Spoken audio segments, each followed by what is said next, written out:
မင်္ဂလာပါရှင် TVN Media Channel နောက်ဆုံးရသတင်းကိုတင်ဆက်ပေးပါမယ်။ပို့ကုန်ရငွေတွေမှာရရှိတဲ့ဒေါ်လာငွေတွေကိုစစ်တပ်ကဆက်လက်နဲ့ကြရတဲ့စစ်ပစ္စည်းဝယ်ယူကုန်တင်ချို့ကိုငွေပေးချေရန်ဒေါ်လာလွှဲကိုင်း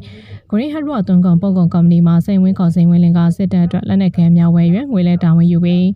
းမြန်မာနိုင်ငံမှာတင်ပို့တဲ့လေယာထွက်ကုန်နဲ့ရေထွက်ကုန်တွေပါဝင်မြန်မာပို့ကုန်မှာရရှိတဲ့ပို့ကုန်ရငွေတွေကိုစစ်လက်နဲ့ခဲနဲ့စစ်ပစ္စည်းဝယ်ယူမှာတိုက်ရိုက်အသုံးပြုနေပြီးပို့ကုန်လုပ်ငန်းရှင်ကုန်တဲ့ချို့ကိုစစ်လက်နဲ့ပစ္စည်းရောင်းဝယ်အတွက်ငွေပေးခြင်းတိုက်ရိုက်ဒေါ်လာလွှဲကိုင်းနေကြောင်းသိရတယ်။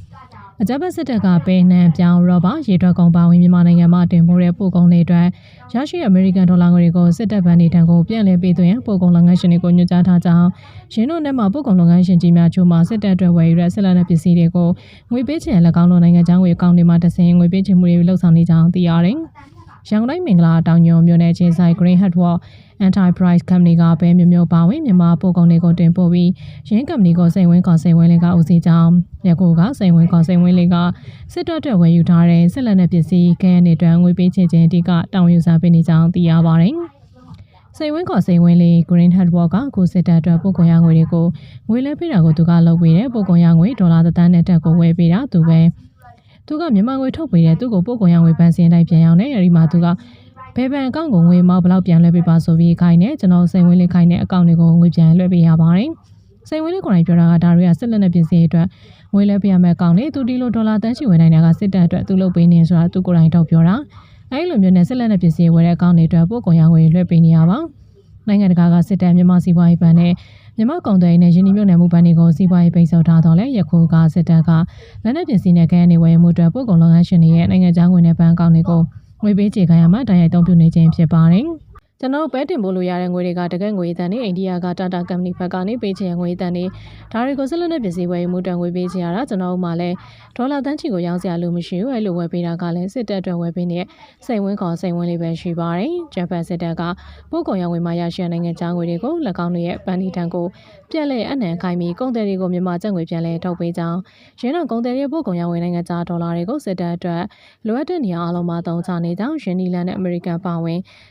အနောက်နိုင်ငံကြီးတွေရဲ့စီးပွားရေးပိတ်ဆို့မှုတွေကိုရှောင်လန်းလျက်ရှိကြောင်းသိရှိရပါတယ်ရှင်။ဆက်လက်ပြီးတင်ဆက်ပေးမှာကတော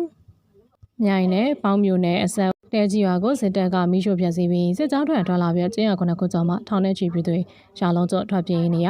မကွေးတိုင်းမြိုင်မြို့နယ်နဲ့ပေါင်းမြို့နယ်ဆက်တဲကြီးရွာကိုဂျပန်စစ်တပ်ကမိရှို့ဖျက်ဆီးပြီးစစ်ကြောင်းထွက်လာရေးကျင်းရခုနှစ်ခုကျော်မှထောင်ထဲချီသောပြည်သူတွေရွာလုံးကျော်ထွက်ပြေးနေရကြောင်းညမြေတပ်ပေါင်းဆိုတာဝန်ရှိသူကပြောပါတယ်။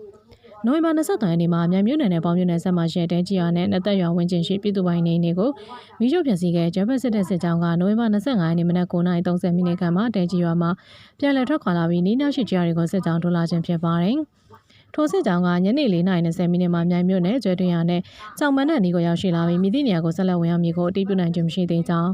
လက်ရှိချိန်မှာဂျပန်စစ်တပ်စစ်ကြောင်းကြောင့်ကြီးရွာခုနှစ်ခုကျော်မှာထောင်ထဲချီသောပြည်သူတွေဘေးလွတ်ထွက်ပြေးတိမ်းရှောင်နေရတယ်။အဆိုပါဂျပန်စစ်တပ်စစ်ကြောင်းကပြည်သူတွေကိုလည်းဖမ်းဆီးတပ်ဖြတ်ထားပြီ